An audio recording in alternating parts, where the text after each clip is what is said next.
Welcome to Onlydales, NASCAR content created by Dale for Dale.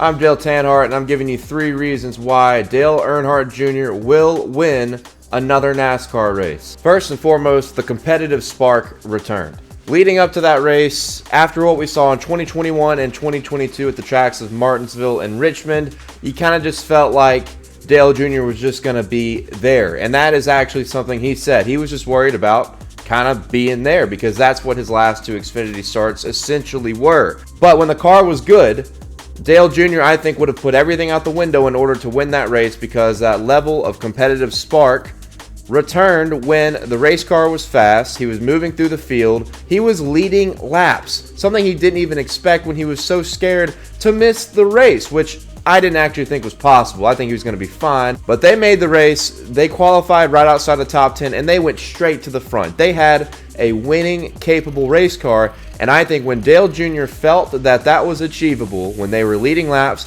the pit stops were good, all the concerns and worries about finishing all the laps, staying out of the way of the playoff guys, I think all that went straight out the window, and Dale Jr. felt like he could win that race, which I think brings back a competitive spark for future races that we didn't see in 2021 and 2022. Dale Jr. has not had a run like this in 3 years in the Xfinity Series. I think you had something very important return in the confidence level of Dale Earnhardt Jr. That's going to be very important for him in winning a race before it's all said and done. Once that competitive energy, that competitive spark is back, fuck the playoffs, fuck all the youth. I'm going to go out here and whip these kids' ass. That's what Dale Jr. is saying. Look, I'm just putting words in his mouth, but I can hear him saying some shit like that. And if you look at these clips that NASCAR posted on their socials, yes, I'm sure he was thinking this in some way, shape, or form. Dale Jr., competitive energy, competitive spark has returned, and he's going to win. Reason number 2, Dale Jr. wasn't the only guy that performed well. The entire team was exceptional. You can't make a slow car go fast. And when you look at Martinsville and Richmond, his last 2 starts, I think the car wasn't that great. I think Junior Motorsports didn't have the best race cars overall during those 2 races. I think when you look at Richmond and Martinsville, they've kind of been owned by Joe Gibbs Racing. And the race winner list won't really tell you that when we're talking about Richmond because of restarts and late race situations.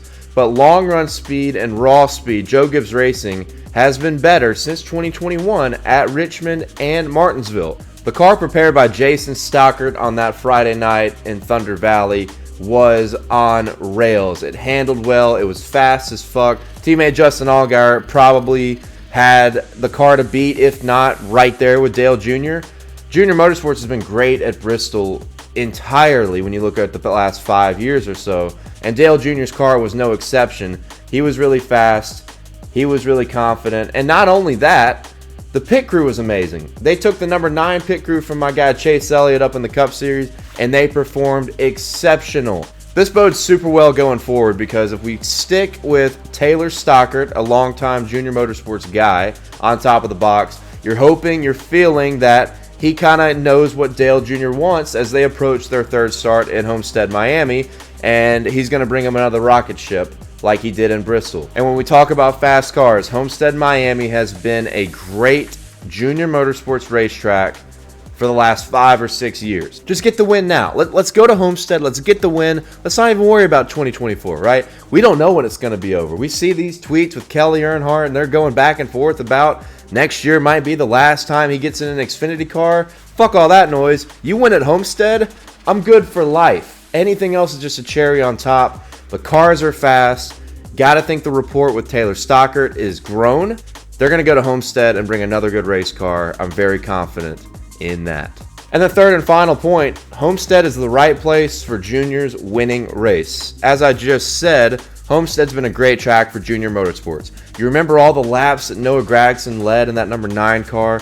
Couldn't secure a win because of bad luck, late race restarts, not good enough short run speed when the car was on rails on the long run. Noah Gragson was so dominant and had excellent racecraft in running that top line, which is how you maximize speed at Homestead in a long run setting. Dale Jr. in the latter half of his career was excellent at this type of driving. I'm not saying Bristol is anything like Homestead, but Bristol, if both grooves come in, that's going to work for Dale Jr.'s favor because he's a high line rider. He can rip that wall, and you do something kind of similar at Homestead. And I think that is important when we talk about Dale Jr.'s chances. If you get long runs, you got a fast car, this track benefits Dale Jr.'s racecraft. And last time he ran here, 2020, in that number 8 car, he had a top 5 run and arguably a top 3 race car that, like Noah Gragson, was not great on the short run, and Harrison Burton stole a win that race. Like Richmond, like Martinsville, races that Dale Jr. has competed at since his part-time dedication in the Xfinity Series, the race winner list isn't going to tell you that Junior Motorsports has been dominant here, but they have. They've led so many laps with Noah Gragson. They led laps and won races with Tyler Reddick when he clinched a championship back in 2018. Junior Motorsports, in all, has brought the best race cars to this track, and if they bring the best race car like they did at Bristol, Junior Motorsports and Dale Earnhardt Jr. in particular have an awesome shot at winning this year in 2023. I have convinced myself this isn't just based upon the hope, right? As a Dale Jr. fan, if you're a Dale Jr. fan, we're just going to call ourselves Dales. I'm a Dale, you're a Dale. We're all Dales at hearts if we're a Dale Earnhardt, Dale Jr. fan. And you've lived off of that hope with Dale Jr. for 20 plus years. I've been that guy too. This isn't just based upon hope. I have actually convinced myself after what happened at Bristol that this is going to happen. And you can call it some hopeless infatuation with that performance. I disagree. I think that Junior Motorsports with Dale Earnhardt Jr., where he's at, what he gained from that race, is in the catbird seat to win at Homestead. And not just Homestead, I think he will win a race if he doesn't win Homestead, or maybe he does. Maybe he wins multiple. Going forward in 2024, 2025, before he's all said and done, I really think Dale Jr. will win one more Xfinity Series race because of what I saw at Bristol in 2023. I've convinced myself that it's going to happen. It will happen. And if you want to say the hopelessness, fine. Hope is number 4. If there was a number 4, there was an honorable mention here. Yes, I am very fucking hopeful that it's going to happen, just like I've been hopeful in his success since I was like 3 years old. Be sure to check out everything going on at thedailydownforce.com, my Onlydales blog once a week. I'm Dale Tanhart. This has been Onlydales. NASCAR content made by Dale for Dales. That is Onlydales. Thanks for watching. Please like, subscribe, share over here on YouTube. Hope you enjoyed it, and I'll see you next time.